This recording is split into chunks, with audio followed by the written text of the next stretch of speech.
ലോക്സഭാ തെരഞ്ഞെടുപ്പിന് ശേഷം ഒഴിവുവന്ന പാലക്കാട് നിയമസഭാ നിയോജക മണ്ഡലം ആരായിരിക്കും സ്ഥാനാർത്ഥി എന്ന് ഇതുവരെയും ഒരു രാഷ്ട്രീയ പാർട്ടികളും പ്രഖ്യാപിച്ചിട്ടില്ല. ഇലക്ഷൻ പ്രഖ്യാപിച്ചിട്ടില്ല.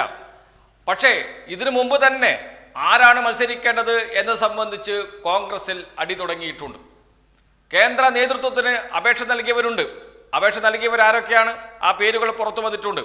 ഒന്നാം പേരുകാരൻ യൂത്ത് കോൺഗ്രസ് സംസ്ഥാന president Rahul Mamkootathil, KPCC vice president VT Balram, KPCC സെക്രട്ടറിയും മുൻ നഗരസഭാംഗവുമായ PV Rajesh, DCC president A Thankappan, Congress digital media cell convener doctor P Zareen.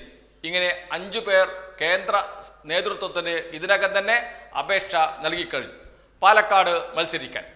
ആരാണ് സ്ഥാനാർത്ഥി എന്ന് തീരുമാനിക്കേണ്ടത് ഹൈക്കമാൻഡാണ്. സംസ്ഥാന നേതൃത്വത്തിനും അതിന് പങ്കുണ്ടാകും എന്ന കാര്യം സംശയമേയില്ല.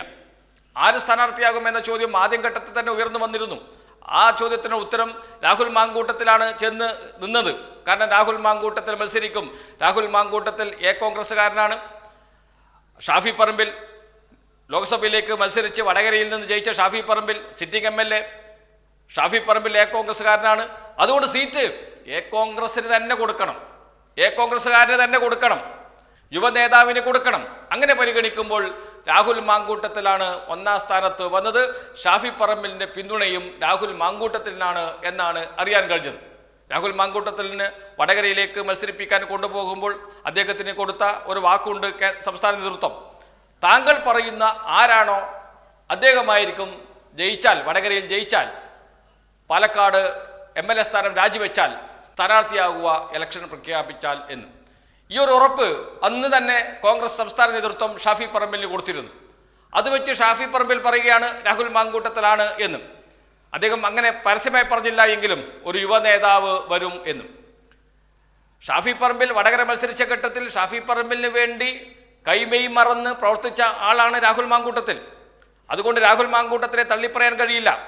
എങ്ങനെയെങ്കിലും ഷാഫി പറമ്പിലിനെ ജയിപ്പിക്കേണ്ടത് രാഹുൽ മാങ്കൂട്ടത്തിൻ്റെ കൂടി ആവശ്യമായിരുന്നു. അങ്ങനെയാണ് ഏറ്റവും വൃത്തികെട്ട പ്രചാരണം വടകരയിൽ നടന്നത് എന്ന് അന്ന് തന്നെ വിമർശനം ഉയരുകയും ചെയ്തിരുന്നു. അങ്ങനെ ഷാഫി പറമ്പിൽ ജയിച്ചു കഴിഞ്ഞപ്പോൾ പാലക്കാട് രാഹുൽ മാങ്കൂട്ടത്തിൽ സ്ഥാനാർത്ഥിയാകുമെന്ന് ഉറപ്പിച്ചു. അദ്ദേഹം കുപ്പായമൊക്കെ തയ്പ്പിച്ച് ഇരിക്കുകയാണ്. പാലക്കാട് മണ്ഡലത്തിൽ വിവിധ പരിപാടികളിൽ രാഹുൽ മാങ്കൂട്ടത്തിൽ പങ്കെടുത്തുകൊണ്ടിരിക്കുന്നു. ഏതാണ്ട് ഉറപ്പിച്ച ഘട്ടമായിരുന്നു. അപ്പോഴാണ് വെടിപൊട്ടിയത്. വെടിപൊട്ടിച്ചത് DCC പ്രസിഡന്റായ തങ്കപ്പനാണ്. തങ്കപ്പൻ അദ്ദേഹത്തിൻ്റെ ഏറ്റവും അടുത്ത അനുയായി പറഞ്ഞു തങ്കപ്പനെ സ്ഥാനാർത്ഥിയാക്കണം, DCC പ്രസിഡന്റിനെ സ്ഥാനാർത്ഥിയാക്കണം.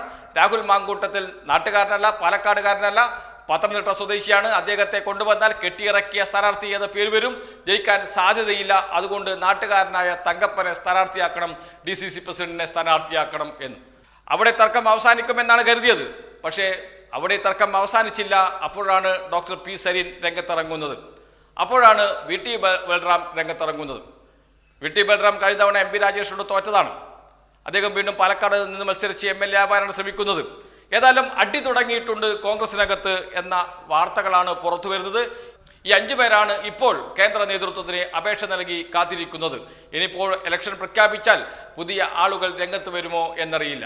ഇത്രയും സ്ഥാനാർത്ഥി മോഹികൾ രംഗത്ത് വന്നാൽ ഉറപ്പായും പരസ്പരം വാരലുണ്ടാകുമോ എന്ന ഭയം കോൺഗ്രസ് നേതൃത്വത്തിന് ഉണ്ട്. VT ബൽറാം വന്നാൽ തങ്കപ്പൻ കാലുവാരും, രാഹുൽ മാങ്കൂട്ടത്തിൽ വന്നാൽ തങ്കപ്പനും VT ബൽറാമും കാലുവാരും, ഡോക്ടർ P സരീനും കാലുവാരും. ഡോക്ടർ P സരീൻ കഴിഞ്ഞ തവണ മത്സരിച്ചതാണ്, പരാജയപ്പെട്ടതാണ്. അദ്ദേഹം വീണ്ടും മത്സരിക്കാനാണ് ആഗ്രഹിക്കുന്നത്. അദ്ദേഹം പാലക്കാട് മത്സരിക്കാൻ ആഗ്രഹിക്കുന്നു. അദ്ദേഹം കോൺഗ്രസിൻ്റെ സോഷ്യൽ മീഡിയ വിഭാഗത്തിൻ്റെ തലവനാണ്. അദ്ദേഹം കഴിഞ്ഞ ദിവസം വാർത്തകളിൽ ഇടം പിടിച്ചിരുന്നു. ശബരിനാഥിൻ്റെ ഭാര്യ ദിവ്യ S അയ്യർക്കെതിരെ പോസ്റ്റിട്ടുകൊണ്ടാണ് മുഖ്യമന്ത്രിയെ പുകഴ്ത്തിക്കൊണ്ട് 2 വാക്ക് വിഴിഞ്ഞം തുറമുഖത്തിൽ പുതിയ കപ്പൽ വന്ന അവസരത്തിൽ നടത്തിയ പ്രസംഗത്തിൽ പറഞ്ഞ ചെറിയ 2 വാക്കെടുത്ത് ദിവ്യ S അയ്യരെയും അതേപോലെ തന്നെ ശബരിനാഥിനെയും ഒക്കെ വിമർശിച്ചുകൊണ്ട് പോസ്റ്റിട്ട ആളാണ് ഡോക്ടർ P സരീൻ. അതിന് താഴെ വലിയ സൈബർ ആക്രമണമാണ് നടന്നത് ദിവ്യ S അയ്യർക്കെതിരെ. അത് വലിയ ചർച്ചയായി മാറുകയും ചെയ്തിരുന്നു. അങ്ങനെയുള്ള ഡോക്ടർ P സരീനാണ് ഇപ്പോൾ മത്സരിക്കാൻ പാലക്കാടേക്ക് കുപ്പായം തയ്പ്പിച്ച് കാത്തിരിക്കുന്നു എന്ന വാർത്തകളാണ് പുറത്തു വരുന്നത്. ഏതായാലും കോൺഗ്രസിനകത്ത് സ്ഥാനാർത്ഥിയെ ചൊല്ലിയുള്ള അടി മൂക്കുക തന്നെയാണ്. പരസ്പരം കാലുവാരി കോൺഗ്രസിനെ തോൽപ്പിക്കുമോ എന്നാണ് അറിയേണ്ടത്. കലക്ക വെള്ളത്തിൽ മീൻ പിടിക്കാൻ BJP അവിടെ നിൽക്കുന്നുണ്ട്. എന്തിനാണ് ഷാഫി പറമ്പിലിനെ വടകരയിലേക്ക് കൊണ്ടുപോയത് എന്ന ചോദ്യം സ്വാഭാവികമായും ഉയർന്നു വരും. BJP സ്ഥാനാർത്ഥിക്ക് ജയിക്കാൻ വേണ്ടിയിട്ടാണോ? കഴിഞ്ഞ തവണ നേമത്ത് ജയിച്ചു വന്ന സീറ്റ് ആ അക്കൗണ്ട് പൂട്ടിച്ച LDF ഉണ്ട്. ആ അക്കൗണ്ട് പൂട്ടിച്ചത് തുറന്നു കൊടുക്കാമെന്ന് കോൺഗ്രസ് നേതൃത്വം BJP-ക്കാരോട് പറഞ്ഞിട്ടുണ്ടോ എന്ന ചോദ്യമൊക്കെ ഉയരുന്നുണ്ട്. ഇത് കോൺഗ്രസും BJP-യും തമ്മിലുള്ള ധാരണയാണോ? KC വേണുഗോപാലും BJP-യും തമ്മിലുള്ള ധാരണയാണോ എന്ന ചർച്ചകളൊക്കെ നടക്കുന്നുണ്ട്.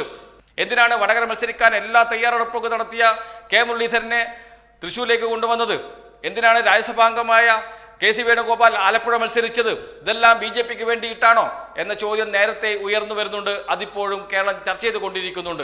അതുകൊണ്ട് പാലക്കാട് തമ്മിലടിച്ച് BJP-യെ ജയിപ്പിച്ചാൽ അതിന് ഉത്തരവാദിത്വം കോൺഗ്രസിൽ തന്നെയായിരിക്കും എന്ന കാര്യം സംശയമേ ഇല്ല. അതിലേക്കാണ് കാര്യങ്ങൾ നീങ്ങുന്നത്. ഈ തമ്മിലടിക്കുന്ന നേതാക്കളുടെ പിറകിലും BJP ഉണ്ടോ എന്ന ചോദ്യമൊക്കെ ഇപ്പോൾ കോൺഗ്രസിനകത്ത് തന്നെ ചർച്ച ആരംഭിച്ചിട്ടുണ്ട് എന്ന വാർത്തകളും പുറത്തു വരുന്നുണ്ട്. ഏതായാലും ഒരു കാര്യം ഉറപ്പ്, പാലക്കാട് കോൺഗ്രസിന് അത്ര എളുപ്പമല്ല. അവിടെ നല്ല അടി നടക്കും. നേതൃത്വത്തിൽ പലരും മത്സരിക്കാൻ തയ്യാറായി നിൽക്കുന്നു. അതുകൊണ്ട് തന്നെ എളുപ്പത്തിൽ ജയിച്ചു വരാൻ കഴിയും എന്നൊരു ധാരണ കോൺഗ്രസ് നേതൃത്വത്തിൽ നേരത്തെ ഉണ്ടായിരുന്നു. ഇപ്പോൾ അതിൽ ഇല്ല.